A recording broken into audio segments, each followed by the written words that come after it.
Millions of dollars worth of cocaine fell from the sky this morning in Knoxville, Tennessee. A bear did cocaine.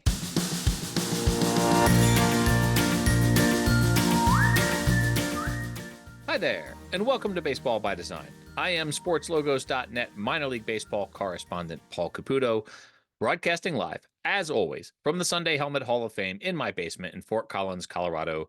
This week, we are going to be talking about the Tennessee Smokies, the Double-A affiliate of the Chicago Cubs, who play in Kodak, Tennessee, for now anyway, about 20 miles to the east of Knoxville.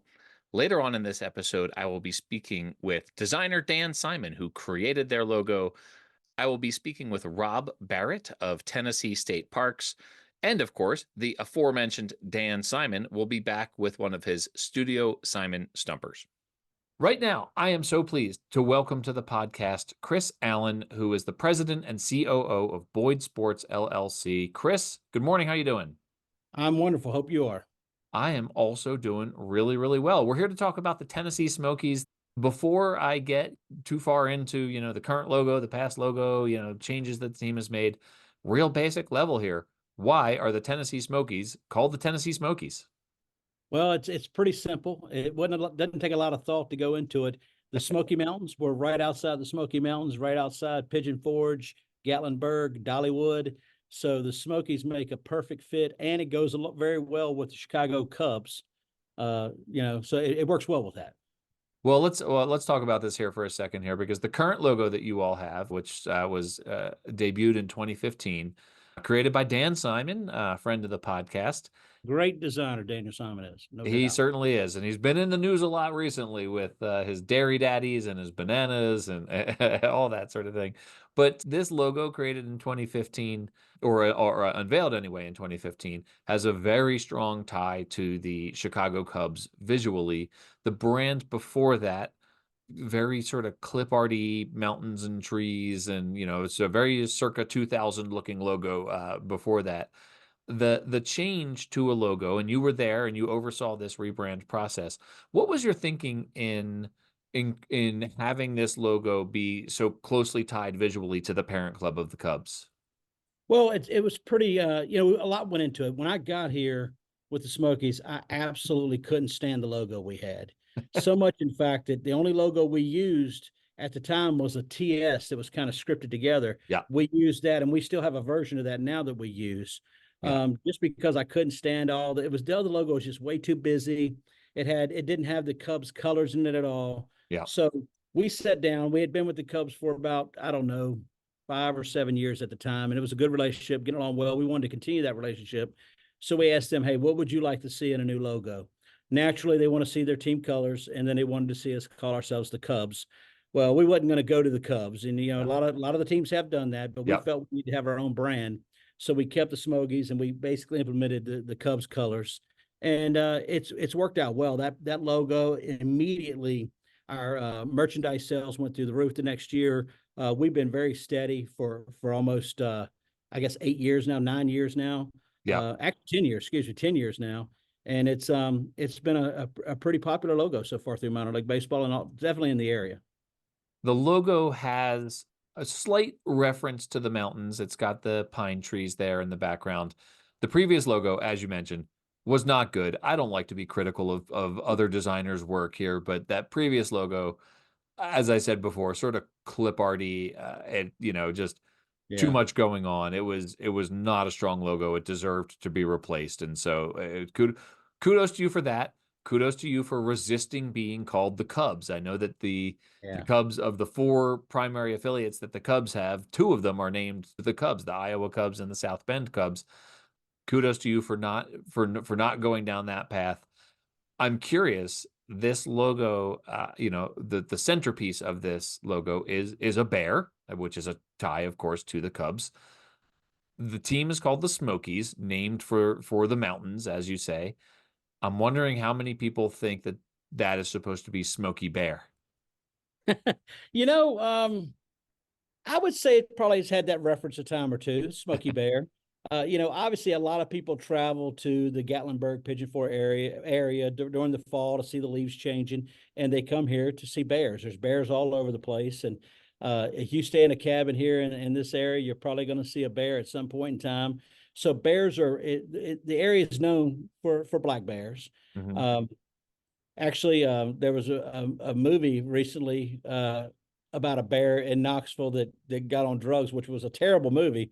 Was But that Cocaine Bears? That's where that was yeah, set? yeah, it was a terrible movie, but that gave a little more knowledge about bears. I mean, it's not uncommon to see a bear. We do a staff retreat every year, and we run a couple of cabins, and we do a lot of activities, team building things. It's not uncommon for us to be going to our car that morning and getting ready to go to one of the activities to see a bear, trying to get in someone's trash or something like that. They're all over the place here. They're pretty domesticated though. That's what makes them even more scary. They'll walk right up to you almost. Yeah. I think I do think yes, we get a lot of references that Smokey Bear. But you know what? That's okay. We're fine with that. We're perfectly fine with that. Yeah, absolutely. We talked about this a little bit before we started officially recording, so stop me if this is not appropriate to bring up in this conversation here. But you all have a new ballpark that is going to be completed and ready for the 2026 season, I believe, right? 2026? 2025, next Oh, April, next year. we'll move into it. It's probably 40% complete now. It's a $114 million project. Okay. That's surrounded by a $250 million development that our ownership group is, our owner, it's only one husband and wife, Okay. that they're overseeing around the facility.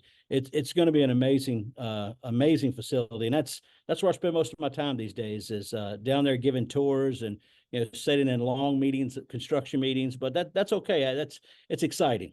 Yeah, it's very exciting. My baseball palooza traveling road trip friends, we went to a game, we went to a Smokies game and really enjoyed the ballpark there. But it Good. is a little bit off the beaten path. It's a little bit sort of down the road from Knoxville. This new ballpark is going to be in Knoxville, Yes. and this team on two separate occasions was called the Knoxville Smokies from 1925 to 1967, 1993 to 1999. So this is going to be the 100th anniversary of the debut of the 1925 Knoxville Smokies. Is there any chance the team will be the Knoxville Smokies instead of the Tennessee Smokies? There is a chance of that. We've actually been kicking that around a lot lately. We're working on a new brand. The brand is going to be really subtle. Okay. It's funny you mentioned Daniel Simon. When I first talked to him about making some changes to our logo, he was really in a quagmire about it because he didn't want to change it because he said it's one of his favorite logos he ever did because Yeah. I love the logo and it's been so Yeah. popular. But anytime you move like that, you gotta rebrand just to create more interest and excitement with your team. But there's a chance it could be the Knoxville Smokies. You never know. I like Tennessee Smokies a lot. It rolls off the tongue real well. But baseball's a game of history and stats and things like that, and you just never know. All right. Well, we will wait and see on that. One of the things I notice about the Tennessee Smokies is that a lot of teams are really, doubling down on alternate identities, playing a weekend as, some food item, that sort of thing. I don't recall seeing that the Tennessee Smokies do much of that at all, if any. Is that something that is in your wheelhouse there? Do you guys do alternate identities? We really don't. I mean, we have jersey, different jersey themes all the time, and Yeah. we'll do a UT jersey, but we maintain the Smokies pretty consistently throughout the year. We don't like to change that too much. Now we'll get colorful and we'll get creative with the jerseys, and it's usually tied to some sort of nonprofit we try to raise money for. But no, we like you might see, for instance, Birmingham will play as the Magic City every now and then. Yeah. We could go with Scruffy City. We've kicked that around a little bit, and a lot of people refer to Knoxville as Knox Vegas. We've kicked that around, but we just decided to keep our brand as the Smokies the whole time. I'm not saying we won't do it eventually, and maybe when we get downtown we will, but we haven't done that yet. Okay. My understanding from my friends in the National Park Service is that Smoky Mountain National Park is the most visited National Park Service site in the United States. And I think that a lot of people are surprised by that, but it's in such a heavy population area and it's so easy to get to that you're just going to likely have more folks in the Smokies than you are, say, at like Yosemite or Yellowstone or the Grand Canyon, any of the ones that you think of as being sort of bigger.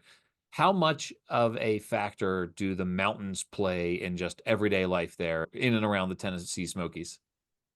I think one thing I've found about Tennesseans since I moved here, they're very proud of Tennessee. And rightly so. I love Tennessee. I've been here, like I said, 12 years. I don't think I'll ever not live in Tennessee moving forward. It's one I've lived all over the eastern United States. And there's places that I have been to that I like parts of it. I like things about it. But Tennessee, I really do love Tennessee. It's just a beautiful state. So they're very proud of their state, and rightly so. When I found that out, the Pigeon Forge, Dollywood area, it's the most visited tourist place in the United States, which is shocking to me. I would think a beach or something like that would be. I know my family likes to go to the beach, Yeah. but this is the most visited place in the United States as a tourist destination, which is unbelievable. And if you spend any time at our ballpark in this exit 407, you quickly realize they're right. This is the most visited place because during the summer, that road is jam-packed all the time. Yeah, I have seen that. Thankfully, I have not experienced it though. Who would win a fight, the Tennessee Smokies or the Fresno Grizzlies? Tennessee Smokies would destroy them. So it was 2019 that Baseball Palooza was in Tennessee. It was a fantastic baseball road trip. Really enjoyed the ballpark there. But like I said, a little out of the way. What are the things that that the Smokies fans can look forward to in the new ballpark that's going to be downtown? Well, we're basically taking our facility, and we've had so much success here. We really have. I mean, we just broke an attendance record in the last few years. Our corporate sales, our group sales revenue is the highest it's ever been. So we're doing something a lot of people would think we're crazy for doing. We're leaving a successful venue. However, we're moving 20 minutes into our market. 68%, roughly 68% of our fan base comes from Knox County. So they drive 20 minutes here. So we're basically just moving our ballpark 20 minutes closer. We believe that's going to positively impact our attendance. I really think we've got a great chance to be in the top 5 in all of minor league baseball as far as attendance in the new ballpark. But there's so many amazing amenities. We've got a 5,400 square foot club upstairs. We've got state-of-the-art suites, group sales area, loge boxes. We got concourse suites. We've got seating bowl suites. I mean, people, when they go to a ballpark now, they don't want to buy a ticket, sit in the seat, and eat a hot dog and drink a beer. They want an experience. So they want to test out those unique areas. And we have so many different group areas from 10 people all the way up to, 1,000 people if you want to do that. So I think that's something they'll really enjoy. I think they'll love the thought that, inside of our stadium, we've got 2 team stores, one on the concourse and one on the main street level. We'll have a restaurant, a brewery in the far right corner. We'll have a version of the bandbox like they have in Nashville out in right field. We're calling that the watering hole because we got a huge water tower out there. Okay. So we've got a little bit of everything. It's going to have a lot of character. The ballpark's got a lot of character just because of the footprint it was built on. And the history of the old city has so much character already. We're trying to capture that and bring it back to life. I imagine these days when you start a project, when you go, you meet with the architects, you meet with the planners to build a minor league baseball stadium, it's a completely different process than it was 15, 20 years ago. I can't imagine the types of things that you have to think about now when these ballparks have Ferris wheels and amusement parks and the lazy river that the Frisco Rough Riders have. Like, Yeah. I imagine just to stand out from a branding perspective and from a ballpark perspective, that it is it's a real challenge to try to stand out. And so to be the top 5 out of 120 affiliated minor league ballparks is going to be a challenge. Yeah, no, it's certainly, and there's a lot of beautiful ballparks out there, as you well know. And you're exactly right. Designing a baseball stadium is far different than it was 10 years ago, 15 years, or really 5 years ago, to be honest with you. The cost of things and the supply chains have changed so much. I mean, our ballpark, the price tag is so high. We started out with a budget of $67 million, and we're at $114 million. That just goes to show that the supply chains and just materials are so expensive now. But you're right. You got to come up with what's going to be that draw, what's going to be that catch to get people to your ballpark. Because again, people are right now society is all about right now, not 5 minutes now. Baseball's already having a challenging task keeping people engaged for 3 hours. That's why you Right. see the pitch clock and all these things speeding up the pace of play. It's to keep people engaged for Yeah. hopefully 2.5 hours. Yeah. And that's not the way baseball's been. Baseball's been a traditional gathering place where you go with your friends and family, you watch a 3 hour plus game, you have fun, you socialize. Yeah. It's changed. Society's changed. So baseball's trying to change with it. And we have to do the same thing with our amenities here. We've got to keep fan engaged, fan interaction. We got to constantly, get you engaged. And how we do that, everyone's always looking at their phones. We got to get you engaged. We got to get engaged with your phone. So, we're going to have systems in place where we're texting things. We go to our in-house network, things pop up, you win prizes, things like that. We've got to get engaged with everyone. And it starts with, used to be you wanted to get the young families out to the ballpark. You market to the mothers because they're the ones that decide what the family's going to do on the weekends. Really, now you want to market to everyone, especially younger generation, because they know what's going on more so than the moms and dads nowadays because they're standing at their phone nonstop. So we want to engage everyone, young families and really young folks alike, because they're the future of our business. They really are. Well, with the new brand coming, the Smokies brand it's been around for a decade, and you're going to make, either minor or major changes to it. I'm curious to see where that goes. But, minor league baseball has gotten decidedly sillier in the last 20 years, a lot of just really far out there brands. And the Smokies brand is decidedly conservative, right? Like it is not silly. It's a very serious baseball logo, which is, I think I love the silly logos, but I also love the conservative, just traditional baseball logos too. The new direction that you're moving and the direction that this team has taken for the last, 30 years, I guess. I'm not doing math on the fly here. It's been a more serious conservative approach to baseball branding. What is the sort of organizational philosophy there, and might we be in for a change with that with this new brand? I think what you're going to see is a real subtle change. Okay. Our owner is really, he ran for governor a few years ago. He didn't win, but he's now the president of the University of Tennessee. He's a very, very intelligent guy that had a lot of success in business. But he takes baseball and takes his business very serious. So I don't think and again, nothing against like the jumbo shrimp and the trash pandas. Those brands are phenomenal, and they do amazing with merchandise sales. But we're more of a traditional conservative approach, and we're going to continue that same approach as we move forward. That might change. We might introduce a unique alternate logo down the road for our Sunday games. Do something really, really fun and exciting outside the box there. That would be exact opposite of what I'm talking about now. But I don't think we would want to change our brand that much, because again, I think the Smokies, I think we'd be hard pressed to change that name, to be honest with you. We might change Tennessee to Knoxville or whatever, but I think it'd be real hard pressed to change that because it represents the area so well for us. And that we want to make sure we continue to represent the area.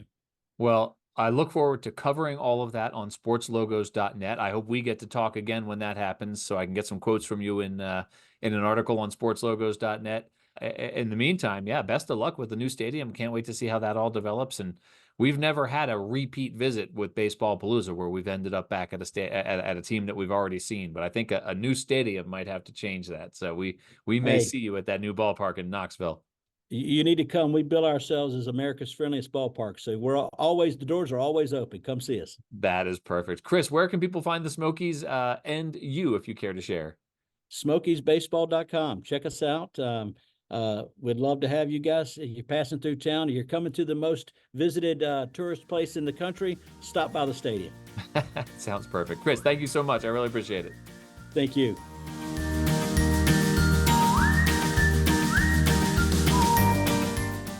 All right, everyone, welcome back. I am, as always, so pleased to welcome my very good friend, designer extraordinaire, Dan Simon of Studio Simon in Louisville, Kentucky, back to the podcast to talk about another of his great minor league brands. Dan Simon, good morning. How are you? I am fantastic, Paul Caputo. How are you summering in Fort Collins, Colorado? When we think of Colorado, we think of mountains and winter and skiing. So what's a summer like in Fort Collins? Well, right now the mountains are literally on fire. It's wildfire season here in Colorado, and every year we get one or two, and some seasons are worse than other. This year, our mountains have just at the time of this recording, we have just started having some wildfires here in Colorado, and the air is full of smoke. So I actually postponed a run this morning because our mountains are on fire, not unlike the appearance of the Smoky Mountains. And we'll talk about, how come the Smoky Mountains get their name in the next segment with Rob Barrett of Tennessee State Parks. But right now, we are here to talk about your smokin' logo for this Tennessee Smokies team. How was that for a segue, Dan? I know you. I was going to say, listeners, did you see what Paul just did there? The king of segues. Very well done. Very well done. Thank you, Dan. Thank you, Dan. This really is a logo that I enjoy. What an interesting similarity to a logo that we covered in a recent episode, the Memphis Redbirds. This Tennessee Smokies logo, it certainly evokes the parent club in the same way that the Redbirds evoke their parent club, without actually being named for that team or, specifically, using elements from the parent club's logo. This Smokies logo looks very Chicago Cubs-ish without being a Chicago Cubs logo. When you started on this process, how difficult was that line to walk for you? Well, I should point out that when I started on the process, that was not one of the criteria. When I did the first round presentation on this, we're not using Chicago Cubs colors. We were not trying to evoke anything about the Chicago Cubs look or feel. Now, that was not intentionally something we were not doing. It just was not something that came up in our initial discussions, the discussions that preceded putting pen to paper and mouse to pad. So when the first round presentation was made, they were very happy with a number of the directions, the way the bear itself was handled, some other things about it, but they said they had two criteria that I guess would have been nice if it had come up earlier, but it was okay. We were able to work those in. One being, we want this to feel like it's a Chicago Cubs affiliate. And two, and this is just one specific thing, in that first round presentation, we had done all new typography is for the word Smokies. And they said, there were things from the existing identity that we kind of like, and we kind of like the lettering from our existing identity. Can we work that back in with the stuff you're doing? And frankly, those were, you ask your designer guests, what were the challenges? In this case, it really wasn't so much a challenge. It was those two asks, the bringing the, something, the Cubs look and feel, and bringing that lettering in, were fairly easy things to do that not only did not negatively impact the designs, but they frankly enhanced them a little bit. Yeah, absolutely. It's I think the tie to the parent club without the direct one-to-one visual relationship to the parent club. I love that in minor league baseball, especially when a team has a long-standing relationship with its parent club. I love reinforcing that visually. So long as they're not borrowing the name or the actual logo. It's, the Tennessee Smokies are a different team from the Chicago Cubs, and they have their own brand. One of the things that I think is an interesting consideration, you've done a lot of mountain-based logos, or you've done logos with mountains in them. I remember one of our stumpers was about the only team to have mountains in their logo that were in a different state from where that team plays, and that of course is the Idaho Falls Chuckers. The mountains out west, the mountains that you would see in Idaho, are different from the mountains that you would see in Tennessee. It's a different feel. I live in the Rocky Mountains, and the Rocky Mountains look different from mountains, the Appalachians where I grew up, in Pennsylvania. So I'm interested at this scale, and especially where the mountains aren't necessarily the primary feature of the logo. How much time and attention do you have to pay to the mountains themselves to make sure that you're getting the right mountains in a logo like this? Well, look, that's a very good question, and it's actually very important because when you see a logo with mountains in it, they're typically majestic mountains, tall, peaked, oftentimes snow-capped mountains. That's what we stereotypically envision when we think about mountains. The Smoky Mountains, and for that matter, the Blue Ridge Mountains and other mountains that are part of the Appalachian range, tend not to be like that at all. They're not as tall. I would imagine maybe in the winter they do get some snow, but they're not known for that. They are kind of they're almost like layers of mountain. It's this kind of misty, it's not always a mist, but it's these layers of blue. It's really beautiful, but it's not at all the stereotypical look of a mountain. So it is important to get those right. You don't want to do a snow peak mountain for the Tennessee Smokies or any team, Appalachian League team. Now, in the case of this particular logo, the bear is the front and center focal point. There is only a suggestion of the natural surroundings behind him. So you've got over one of his shoulders, just a couple of, frankly, kind of zigzaggy lines that indicate mountains, and on the over the other shoulder, some very simplified trees, because it's the trees also that are a big part of the Smoky Mountains.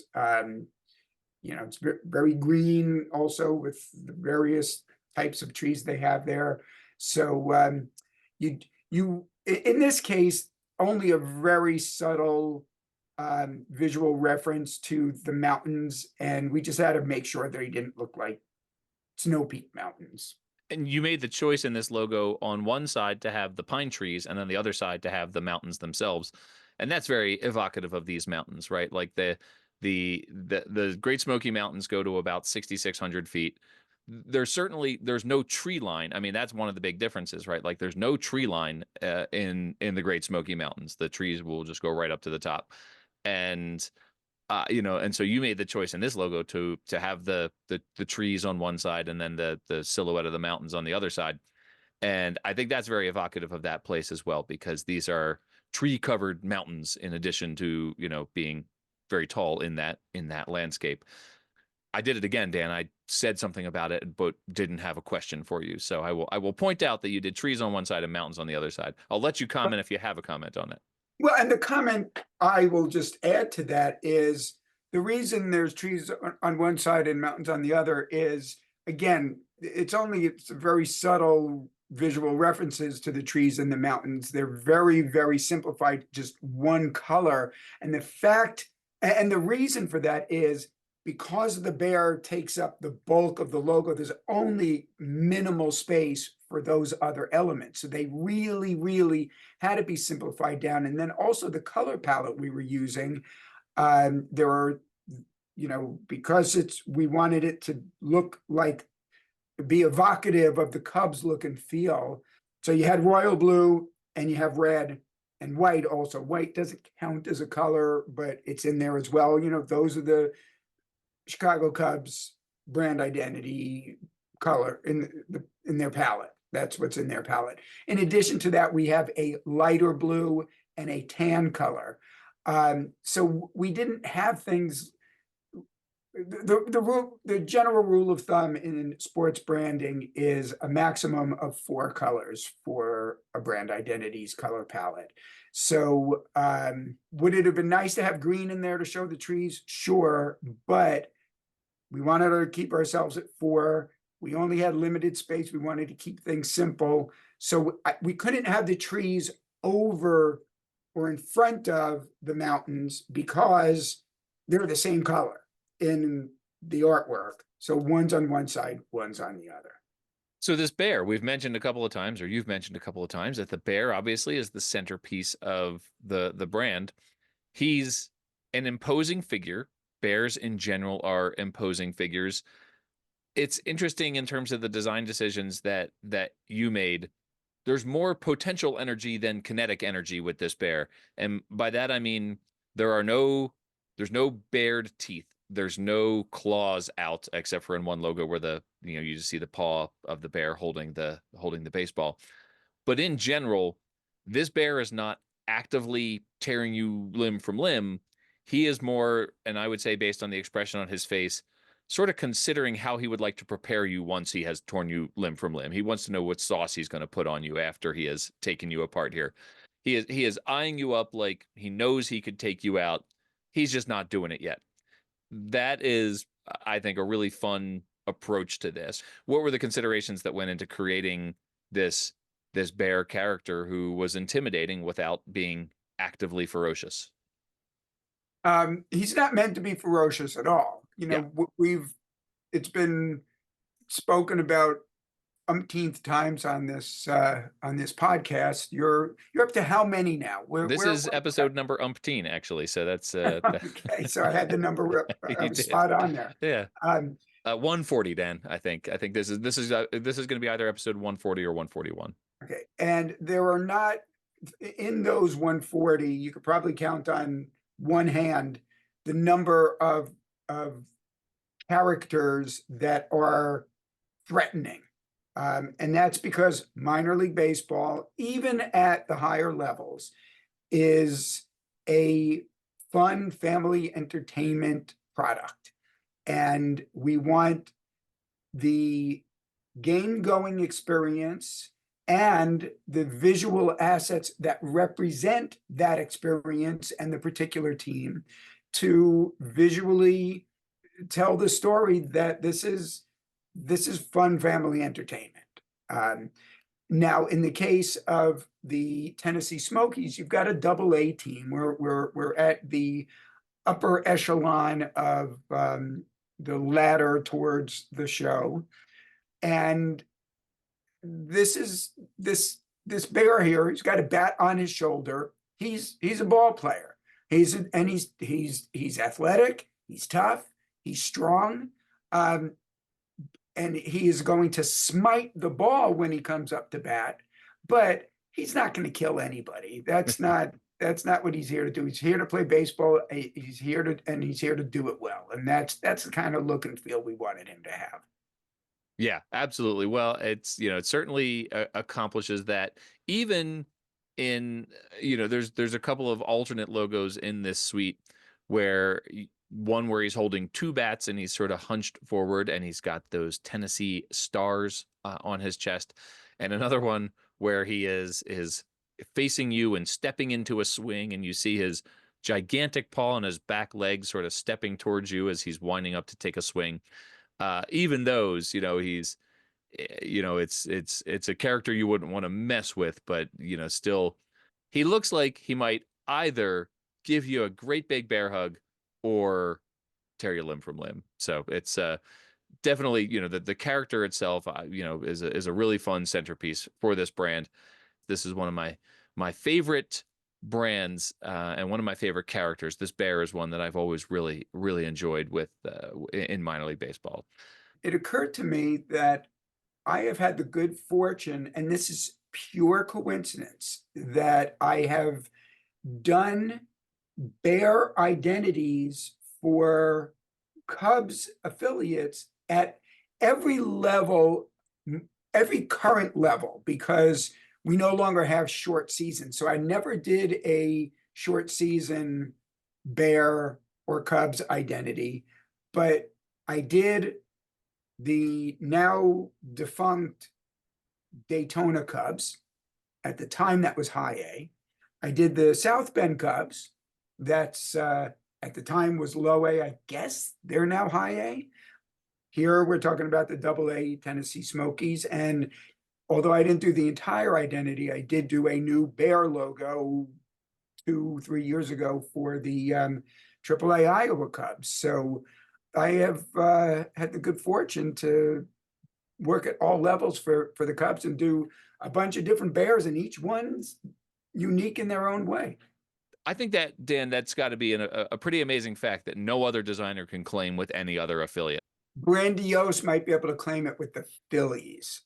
You've got the Clearwater Threshers, you've got the Reading Fighting Phils, you've got the Lehigh Valley's Phillies, right? Mhm. So, and then there's Jersey Shore Blue Claws. yeah, there you go. So Yeah. they can claim that. Now those aren't all bears, but I was just gonna say they can't claim that they. What I meant was that you have an animal that you did for all four affiliates for a major league club, and I don't think that that's going to be topped ever. So, Dan, we have the good fortune of talking to you twice today. You will be back with a Studio Simon Stumper in the very near future.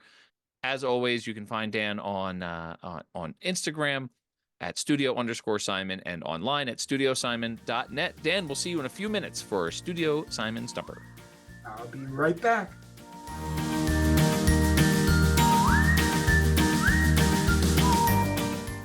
All right, everyone, welcome back. I am very pleased right now to have my friend Rob Barrett on the podcast. Rob is the Director of Interpretive Programming and Education with Tennessee State Parks. Rob, good morning. How are you doing?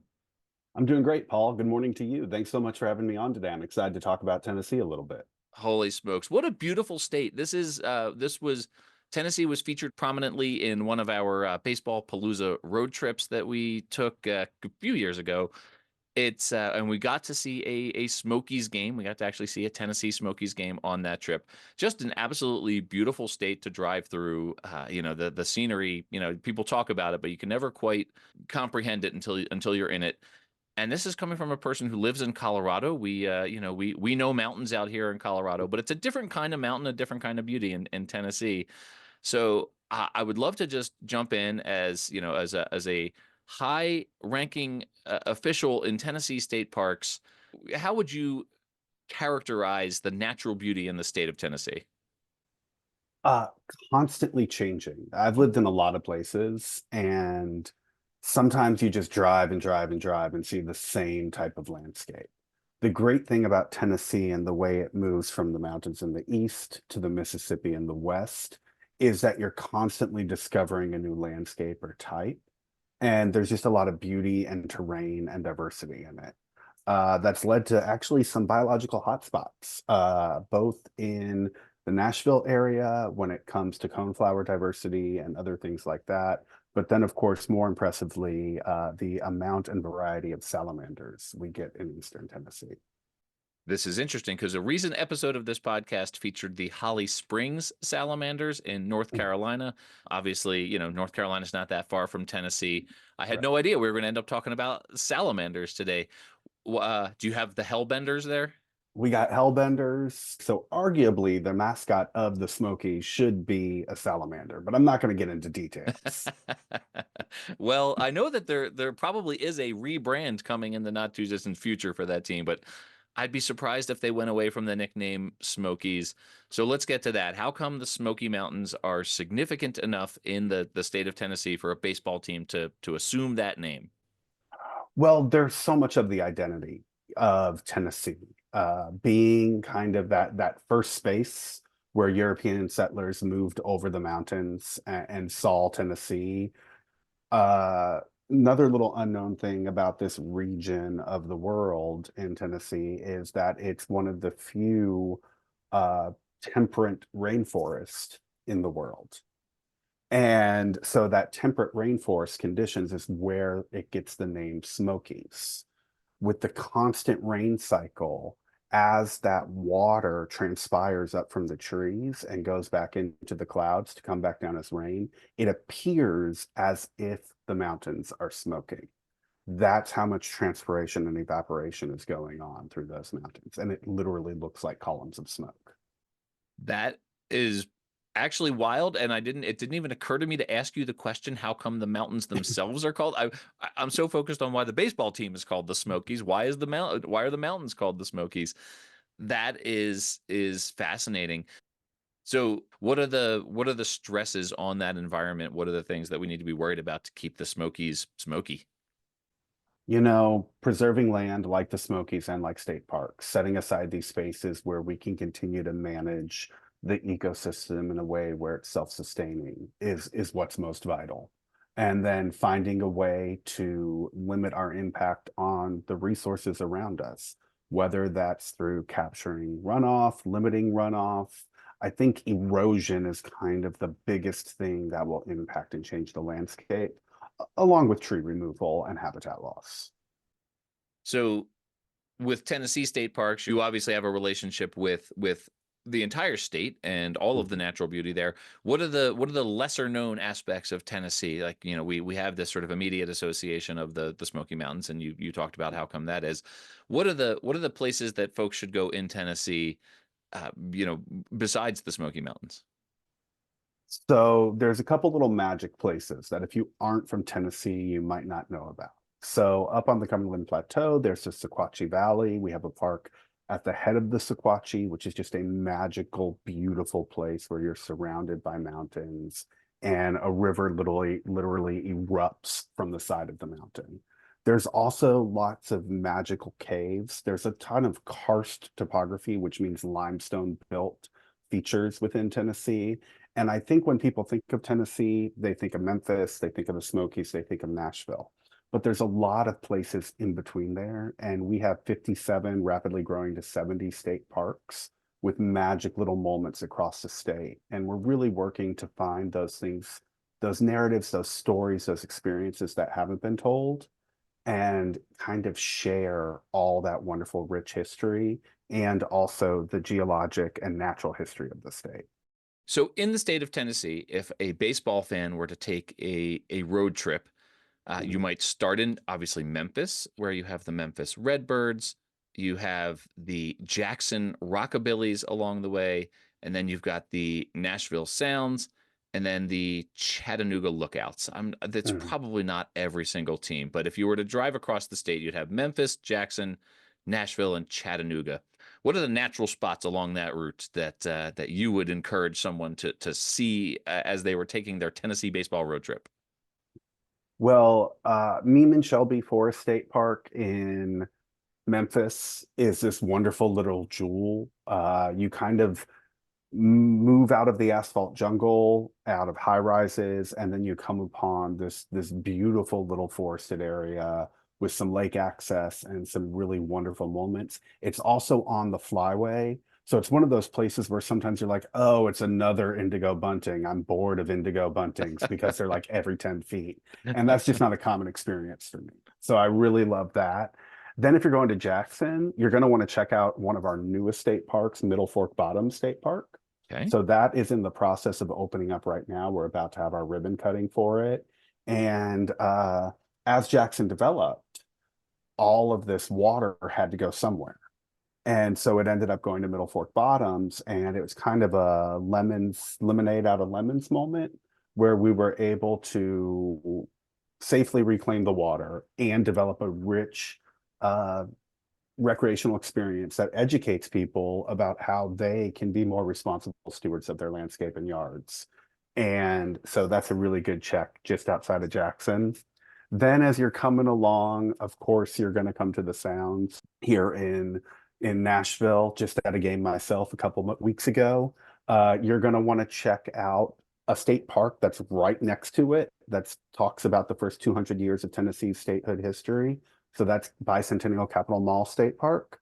Okay. But then, of course, just around the corner, we have a world famous natural area surrounded by Nashville at Radnor Lake State Park. And then, of course, I love Cedars of Lebanon State Park because we have a really rare habitat type called cedar barrens, where that karst I was talking about earlier inhibits the growth of trees, and lots of magical plants like specific types of cone flowers and things like that are only found in those cedar barrens. So you're going to want to check those out.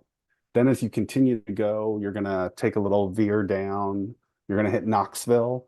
In the Knoxville area, we had Seven Island State Birding Park, which is some reclaimed farmland that was donated to the state and has been really invested in heavily with making sure that we're supporting birds and birding for the state. So check out that gem. take a little detour down to Chattanooga. And while you're there, you're going to have two great parks. We have Booker T. Washington State Park, and then right next to it, we have Harrison Bay State Park. And they both have really beautiful views of a man-made lake there, but then also some wonderful natural moments. Of course, then you're going to want to cruise up to Johnson City and check out all the wonderful parks there. But hopefully that gets people to whet their appetite. And there's many, many parks I skipped along the way. So I'm sure I'm going to get lots of hate mail from the field.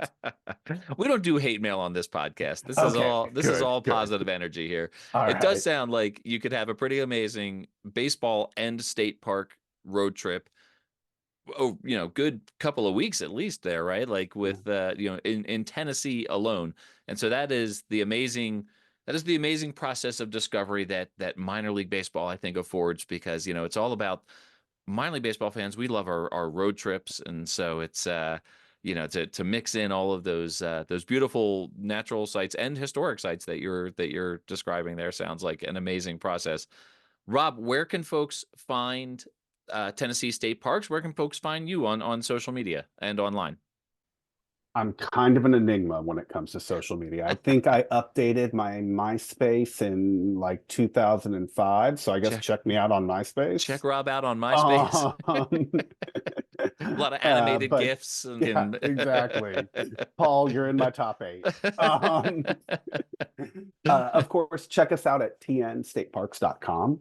And then at the bottom of the page, you can find all of our social media channels. We're on Facebook, Instagram, X, and YouTube. All the things. And always just come check us out, visit a state park. We have 6 great lodges. We have cabins across the state. And we love to see new people and share more about Tennessee State Parks. Fantastic. Rob, thank you so much. Thank you for doing this. And hey, we'll see you around the bend. Sounds good. Have a great one. Thank you, Paul.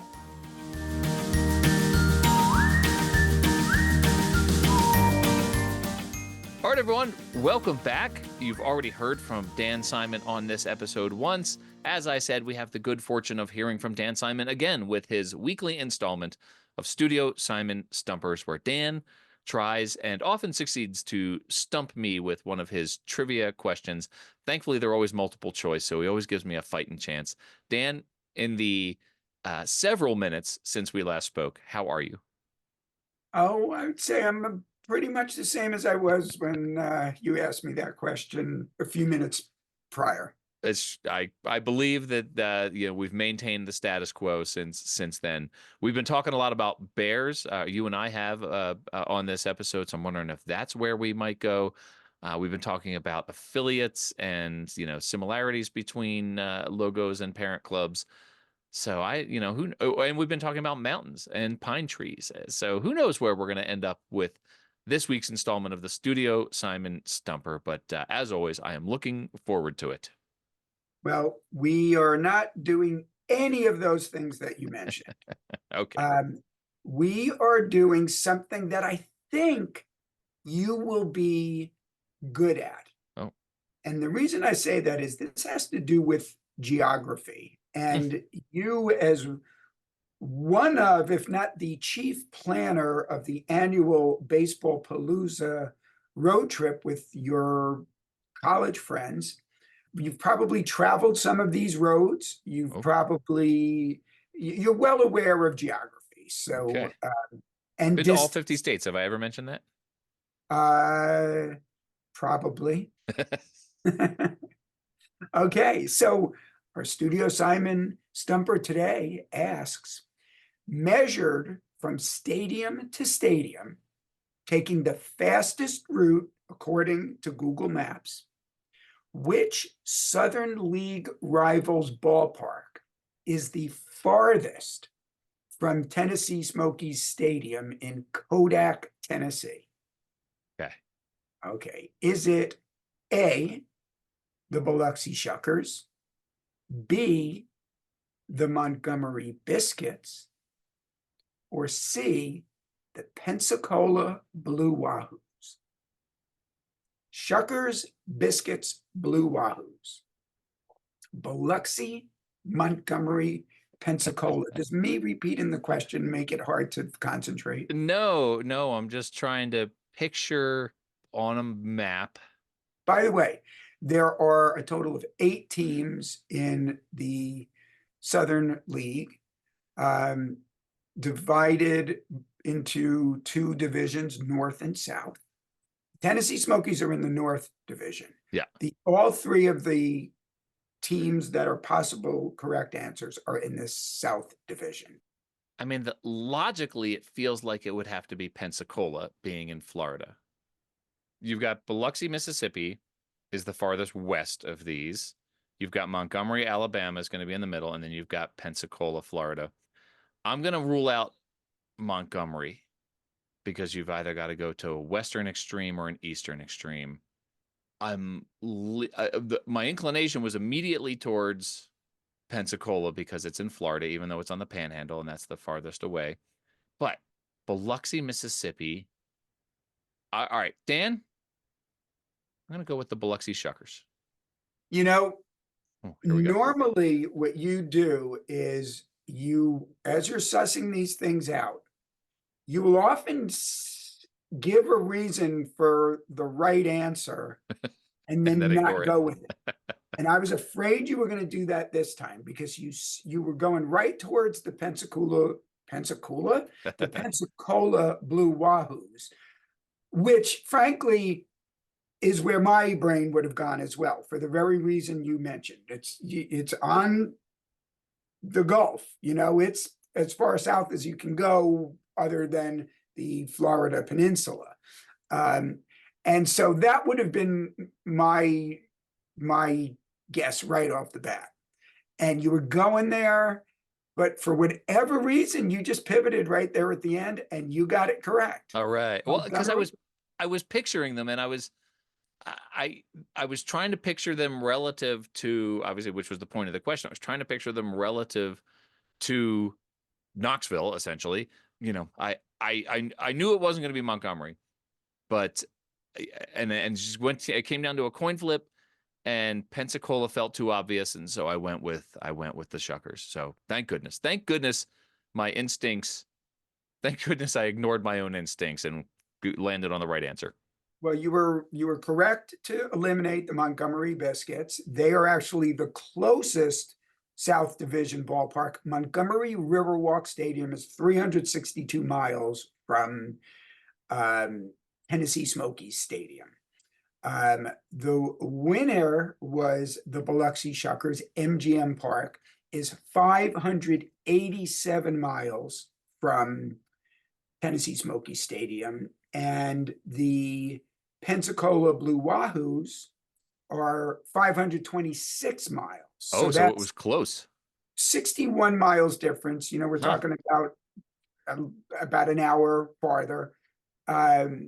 So it's relatively close. And then the one other Southern Division club that was not mentioned is the Mississippi Braves, who are 509 miles from the Tennessee Smokies. And I'll tell you what, this is the what did we call this? Was it a Studio Simon or a Studio Simon Stumper sequel? Yeah. So okay. So without an A, B, well, yeah, let's do an A, B, and C. I don't have this written out, but here are your choices for these are fellow North Division teams with the Tennessee Smokies. Okay. So you've got the Chattanooga Lookouts, yeah, Rocket City Trash Pandas, and Birmingham Barons, which is the closest to the Tennessee Smokies. God, I should The know one that's this. the closest is over 100 miles closer than the second closest. All right. So it's by far and away the closest. Again, the instinct is to go with Chattanooga because it's in the same state. I don't know. I feel like this is going to taint my victory if I get it wrong, but my inclination is just to go with Chattanooga. Final answer? Yeah, it's my final answer. You swept the double stumper. All right. The Chattanooga Lookouts AT&T Field is 132 miles from Tennessee Smokies Stadium. Rocket City Trash Pandas Toyota Field, 239. So again, over 100 miles farther.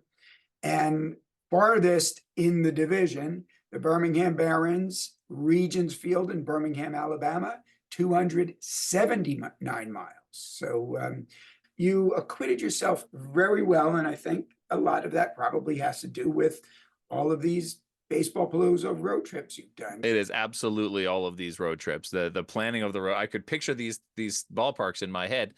And shout out to baseballmapper.com, by the way, for the great work they do in helping plan the all of these great road trips.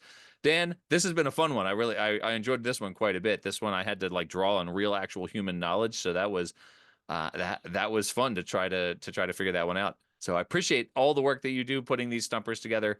And hey, guess what? We'll see you next week with another of your great Studio Simon stumpers.